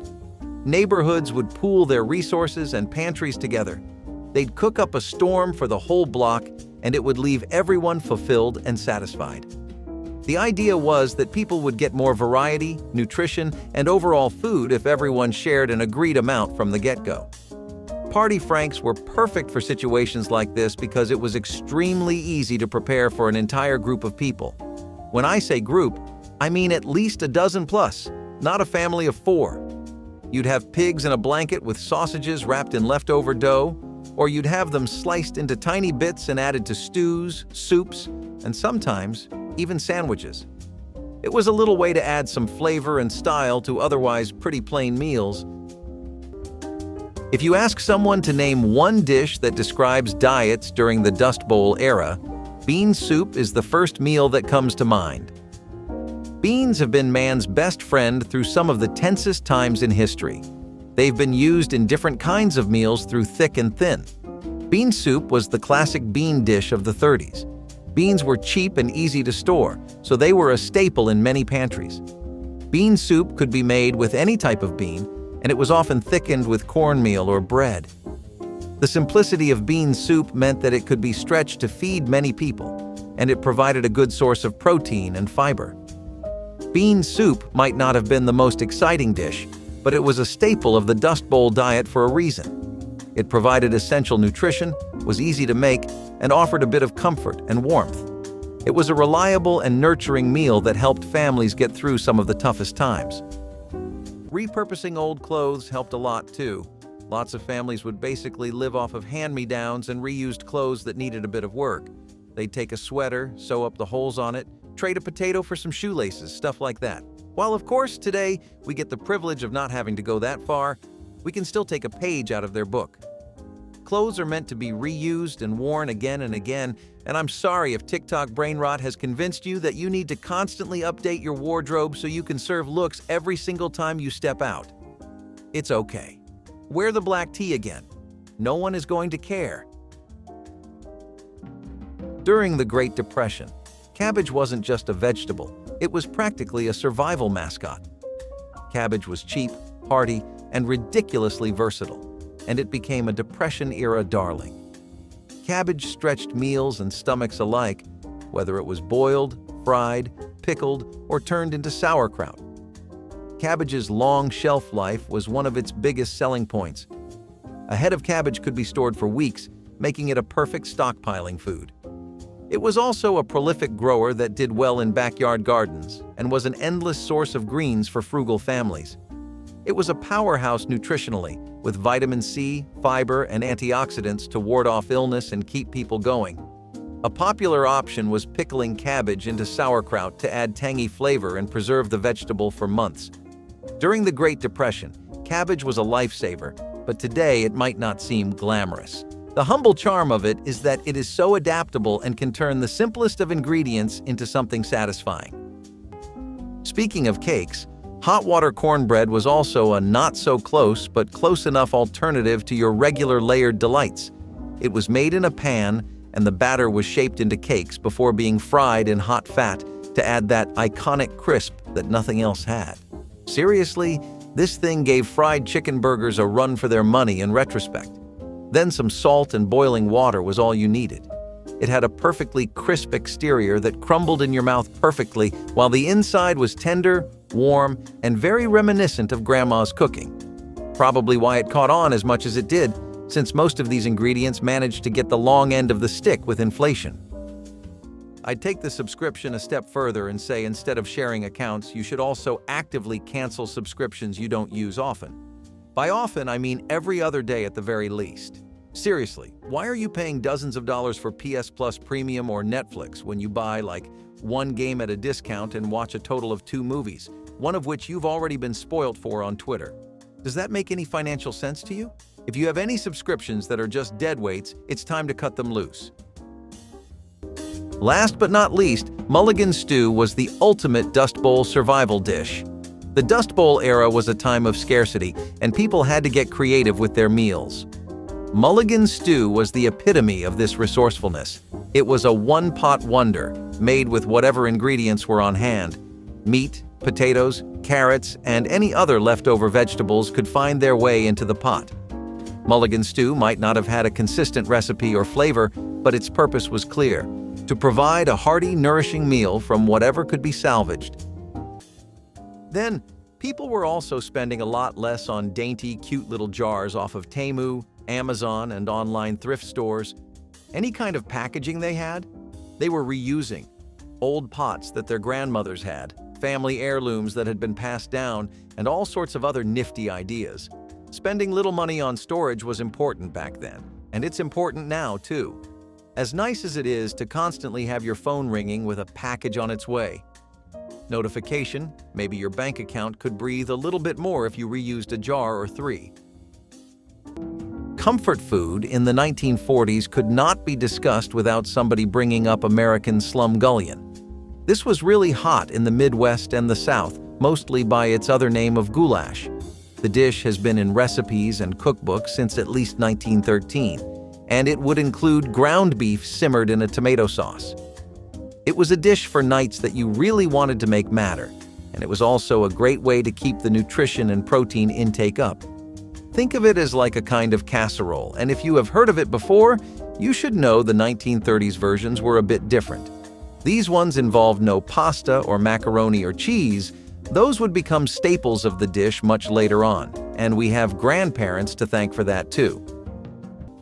In the Depression era, parsnips were Depression-era gold. They sweetened hard times with their distinct, not very exciting flavor. Parsnips were unlike finicky crops. They didn't mind poor soil or cold weather. In fact, a frost made them taste better. These pale cousins of the carrot were loved for their versatility and their ability to stick around all winter, making them a must-stock for any frugal household. If you had parsnips in the pantry, you were in for something delicious, or at least filling. Parsnips were boiled, roasted, or mashed, and were a blank canvas for creative cooks. They gave soups and stews a hint of sweetness, and could even be used in place of potatoes as a pinch. In fact, they were so reliable a crop that they often ended up in desserts, contributing their natural sugars to cakes, custards, and puddings. They weren't just tasty. They were nutritious and full of fiber, vitamins, and potassium. Parsnips have been trendy root vegetables for modern foodies, but in the 1930s, they were a staple that kept families from hunger. One thing you might have heard a lot during the Depression was how bartering made a strong comeback. That's not wrong at all, and it actually applies even more today. So let's say some of these tips on the list aren't up your alley. Maybe your fashion is really important to you and you can't handle reusing old clothes you need to patch up. I get it. Self-expression is neat. Maybe you really rely on comfort food or don't have the space to start your own backyard garden. All fair concerns. In that case, why not barter? Trade things or services you don't have a need for, can offer in your free time, either for something you need in return or for a bit of loose change. Pancakes and cutlets were not the only comfort cooking people made out of the vegetable we just talked about because it is oh so resourceful. Potato soup was also a regular item at the top of the menu. People would usually use whatever basic vegetables they had to make the soup more varied, but even potatoes, some grounded black pepper and water went fine. Typically, though, people would barter for a few onions or carrots to spice the soup up for special occasions or when it had been a while since they had their last good bowl of hot soup. Especially in the winters, when people needed nutrition more than ever. In about 25 minutes, you had yourself a quality and healthy meal that kept your energy going for all the labor of the week. Also, buying things in bulk is always very much a good idea. Back then, they would buy lots of things in bulk because they didn't know if it was going to be in stock later. You remember the pandemic, right? People were doing pretty much the exact same thing, but this time, instead of canning offal and meats, we had people scalping toilet paper and hoarding sanitizers. If you took a little bit of that logic and applied it, though, it's actually really helpful. Buying in bulk leaves you prepared, and you'll probably get a discount if you're buying right from a wholesaler. We've got one thing straight: meat was scarce during the dust storm era, so jackrabbits became a surprising alternative. These nimble critters were abundant in the wild, and they provided a valuable source of protein. Jackrabbits were often stewed or roasted, and its meat was said to be quite flavorful when prepared correctly. Jackrabbits, those long-eared critters that seemed to hop faster than a speeding bullet, became a potential meal. I'm not sure how they caught them, but I imagine it was a wild chase through a dust storm. Cooking jackrabbit was more of a skill than creativity, and preparing this dinner was a labor of hard work, as it was a lean meat that needed to be tenderized and seasoned well. But when done right, it was totally worth it. Potatoes had more use than just what was under all the layers. Once peeled, people would often fry the potato skins as a midday snack. Nothing would ever go to waste in homes back then, as you must have gathered by now. If they can make stuff out of sausage drippings and drain the fat from bacon to reuse, frying up some potato skins does not seem that out of the box at all. These fried skins were the perfect sidekick to potato pancakes, and the fact that the skins had a lot of health benefits made it all the more appealing. Things like this really helped to keep appetites in check, and that meant that the financial situation of the home would be calmer too. We've got one thing straight: meat was scarce during the dust storm era, so jackrabbits became a surprising alternative. These nimble critters were abundant in the wild, and they provided a valuable source of protein. Jackrabbits were often stewed or roasted, and its meat was said to be quite flavorful when prepared correctly. Jackrabbits, those long-eared critters that seemed to hop faster than a speeding bullet, became a potential meal. I'm not sure how they caught them, but I imagine it was a wild chase through a dust storm. Cooking jackrabbit was more of a skill than creativity, and preparing this dinner was a labor of hard work, as it was a lean meat that needed to be tenderized and seasoned well. But when done right, it was totally worth it. If you limit your meat consumption like people did back then, you'll find yourself saving a lot of money. You have to think about it like this: would you, as you are today, or would the people we know today survive the Depression? No. People back then were the very definition of frugal, and they knew how to stretch the life out of every single dollar in grocery. Limiting meat consumption meant that people were saving more not just on food, but also on medical expenses, since they were getting healthier and stronger immune systems at the same time too. It's literally two massive money-sucking birds with one serving of celery. Oatmeal went out the window and cornmeal came in, especially as the base of dishes like Johnny cakes, which were the cravings of everyone. They were made from fried cornmeal gruel, hot water, salt, or sweetened milk if it was available. People used a specific kind of pan to make these too, and it was known as a spider pan. Essential to the Johnny cake experience was keeping a very watchful eye on them to ensure the crisp did not burn, as well keeping a constant supply of bacon fat.